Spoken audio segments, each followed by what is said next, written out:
Desa Padalere Utama secara administratif termasuk dalam wilayah Kecamatan Wiwirano, Kabupaten Konawe Utara, Sulawesi Tenggara.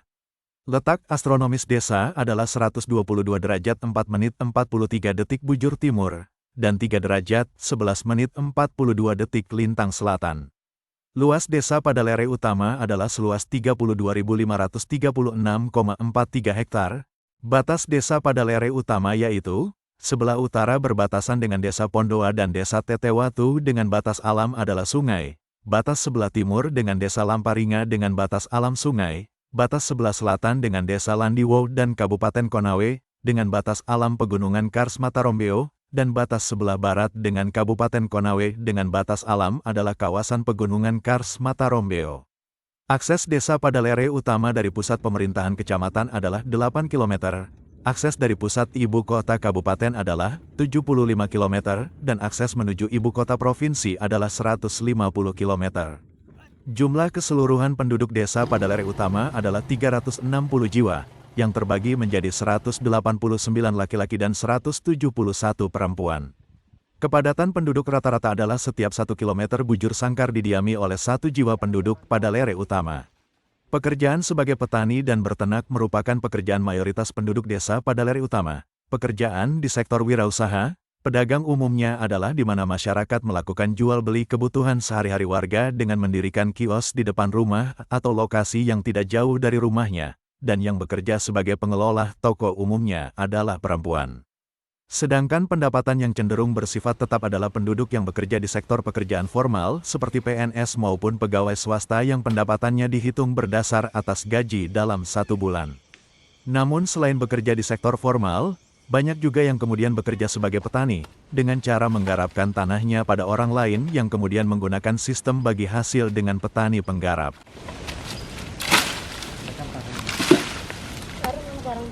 Desa Padalere Utama memiliki tempat wisata alami yang potensial untuk dikembangkan. Potensi yang ada di wilayah kami ini sangat lengkap. Artinya ada beberapa ikon yang ada di dalamnya. Pertama, ada terowongan. Atau kami orang desa, kami sebutkan itu Rukuo.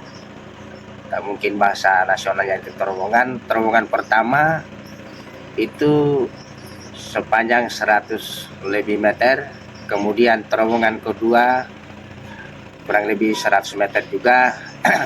Kemudian kita menyusuri Sungai Lalindu, ada beberapa juga yang kita lewati sebelum kita sampai di air jatuh. Salah satunya ada gua-gua peninggalan pada zaman purbakala, ada sebutan gua Wita Teresa, Bunu Ampue, Tanggalasi, dan sebagainya. Dan itu juga ada ikon di air jatuh yang kami sebutkan air jatuh di Padan Taumah. Dan setelah kita melewati itu juga ada juga gua yang lengkap dengan gambar-gambar yang kami tidak ketahui, hanya mengetahui ada beberapa mahasiswa yang sudah sering masuk dari arkeologi, bahkan yang dari Universitas Indonesia sudah berapa yang masuk. Itu ada beberapa peninggalan-peninggalan yang ada dalam gua itu. Yang kemudian selanjutnya yang berada juga di wilayah kami, ini yang kami sebutkan ini yang berada di wilayah sebelah utara dari wilayah kami. Nah, kemudian ada juga ikon yang di sebelah barat, itu ada Sapana. Sapana ini tentu kami, seandainya kami berada di bukit ini, kita bisa melihat indahnya pemandangan yang beragam di atas udara maupun di atas perbukitan. Kemudian di sebelah selatan juga ada ikon kami, yaitu Telaga Liuka.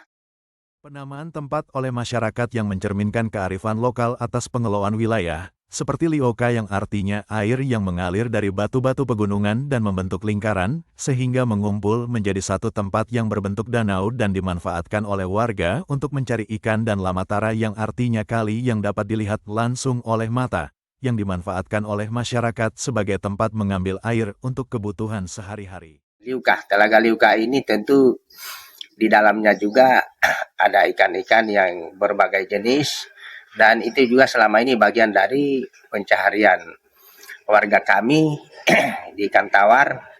Dan ini lengkap semua artinya ada ikan, ada juga burung-burung yang sama sekali belum punah.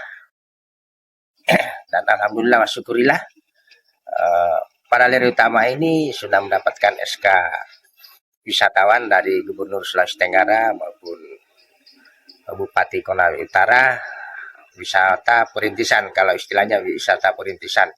Pemerintah desa bersama masyarakat, kami akan mendorong untuk wisata ini dengan cara musyawarah melalui APBDes, apa saja yang kami bisa danai sesuai dengan regulasi.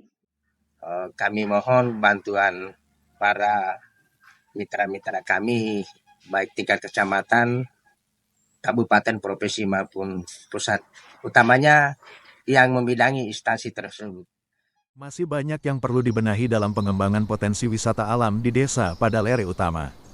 Harapannya adalah bahwa masyarakat Desa Padalere Utama dapat mengembangkan ekonominya melalui kegiatan wisata alam yang berada di desanya. Dan harapan kita semua adalah kawasan tersebut dapat terjaga kelestarian alamnya sebagai kawasan penyangga.